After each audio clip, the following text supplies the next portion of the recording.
spirituelle, qu'est-ce qu'Élie a fait? Élie a risqué sa vie. Alléluia. Mais est-ce qu'aujourd'hui, nous les enfants de nous les chrétiens, est-ce que nous sommes prêts pour faire des sacrifices pour Dieu? Est-ce que nous sommes prêts pour être des sacrificateurs, sacrifiés? Pendant que Jésus même est le souverain sacrificateur, le sacrificateur perpétuel, il a été lui-même sacrifié.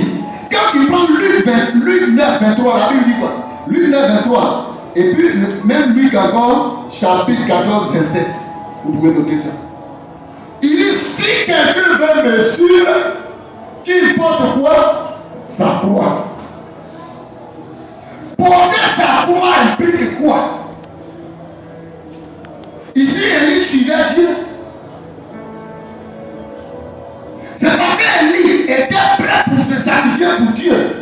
C'est ça, porter sa croix.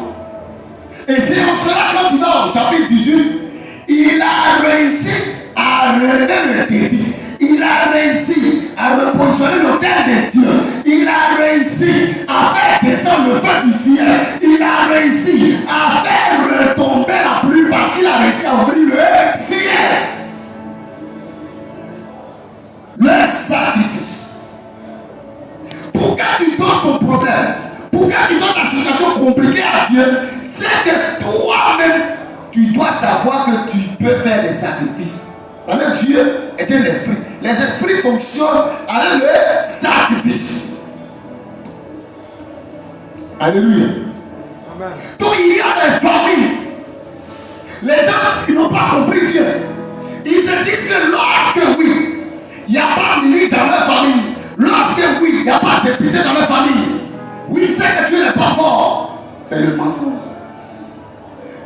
Avant que député que vous cherchez, avant que docteur que vous cherchez, avant que ministre que vous cherchez, avant que président que vous cherchez dans votre famille, ne soit docteur, ne soit député, ne soit ministre, tu attendras des gens qui sont prêts à sacrifier la vie pour lui. D'abord, on dit au commencement était Dieu, ensuite sa création l'homme.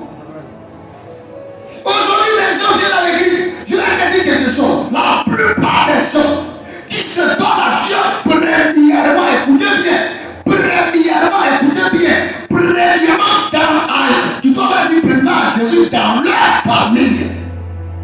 Et souvent, les ignorants qui ne savent pas que c'est grâce au sacrifice de ces personnes. Et aujourd'hui, ils sont dans la grâce facilement. Et ils vont dire que non, et là, ils sont comme ça, et là, ils ne peuvent pas faire comme ça. Non, moi, ma vie, peut-être. Ils ne sont pas spirituels. Jésus est un sacrificateur sacrifié. Jésus a une maison, jamais. Jésus a un bureau, jamais. Jésus ne s'est même pas marié d'ailleurs.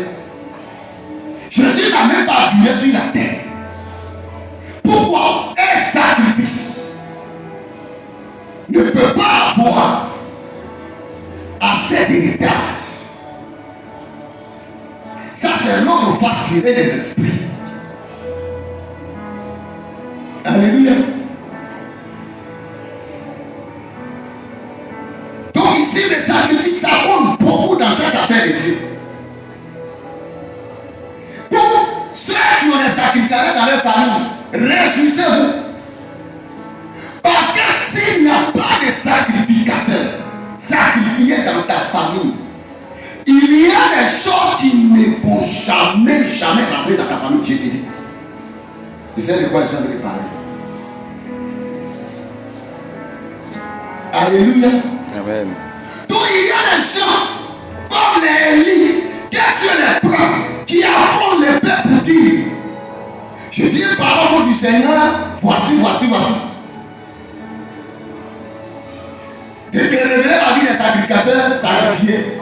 Parce que à ceux qui sont des sacrificateurs, et les sacrificateurs sacrifiés. C'est un mystère. Sacrificateur sacrifié. Tu l'aimes même que celui qui a voiture, toi tu ne sais pas. Tu l'aimes plus que celui qui a quelqu'un, toi tu ne sais pas. Mais ton problème, l'homme regarde à ce qu'il Mais le problème ici, c'est que quand on va à l'autel de Dieu, quand on sera devant le trône blanc du jugement, c'est là que tu vas comprendre beaucoup de choses. Vous n'avez pas dit qu'il y a des gens qui sont appelés à plein temps, des gens qui sont appelés à mi-temps. T'as tout ça. Ça veut dire beaucoup de choses. Donc, pour que la mort, le problème de ta famille, c'est dit que personne n'avance. C'est dit que personne ne peut entreprendre. C'est dit que personne ne peut construire. C'est dit que personne ne peut payer terrain dans ta famille. Si vous voulez que cette situation compliquée que vous traversez change, parmi vous, dans votre famille, quelqu'un donne sa vie en sacrifice.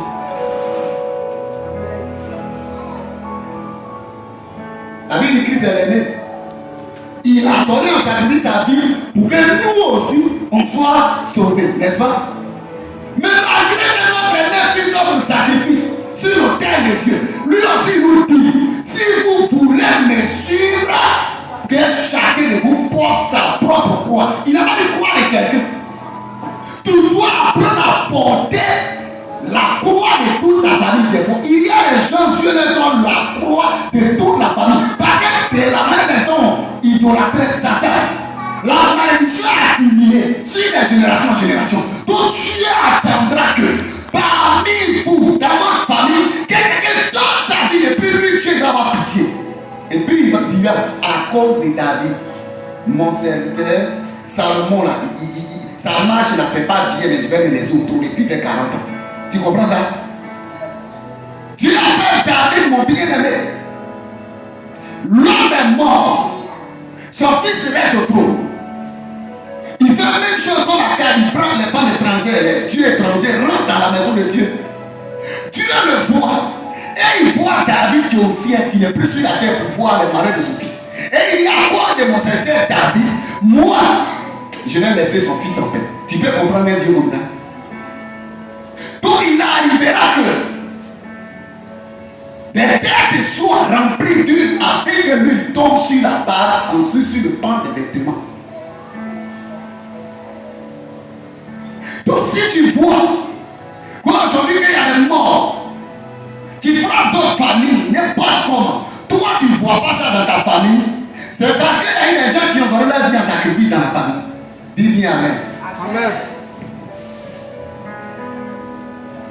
Dans notre famille, voici mon papa, depuis moi je suis petit, où on dit un jeune est mort, dans notre famille, je n'ai jamais vu ça. Pourquoi? Parce qu'ils ont donné leur vie en sacrifice. Même nos frères qui sont au village, d'autres même, ils ne sont même pas en Christ, ils partent avec lui. Maintenant ils doivent pardonner, ils sont là, ils sont ici, on leur parle. Mais toutes les fois il y a mort qui doit lui frapper leurs enfants. Soit Dieu le montre, soit il montre à papa. Et puis il m'appelle, on prie à distance. Et puis il n'y a pas mort. Pourquoi? Parce qu'il y a des gens qui sont devant le trône de Dieu qui plaident dans la faveur de leur famille. Pour que la mort de ta famille quitte là. Vous parmi vous les gens doivent prendre la ferme résolution d'être des sacrifices vivants pour Dieu.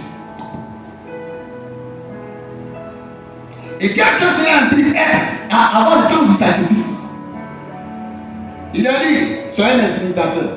Il a dit, portez votre croix. Il dit, si quelqu'un ne porte pas sa propre croix, cette personne ne pourra pas me suivre. Il n'est pas dans le niveau des sacrificateurs sacrifiés. Les sacrificateurs sacrifiés, ce sont des gens, je dis à lui, s'il ne va pas au champ, s'il ne va pas à l'école, s'il ne va pas à la pêche, il est d'abord un sacrifice pour sa vie. Mais au moment où lui, il ne doit pas mourir, et puis il faut je vais mourir pour les pécheurs, les gens qui sont condamnés, il devient sacrificateur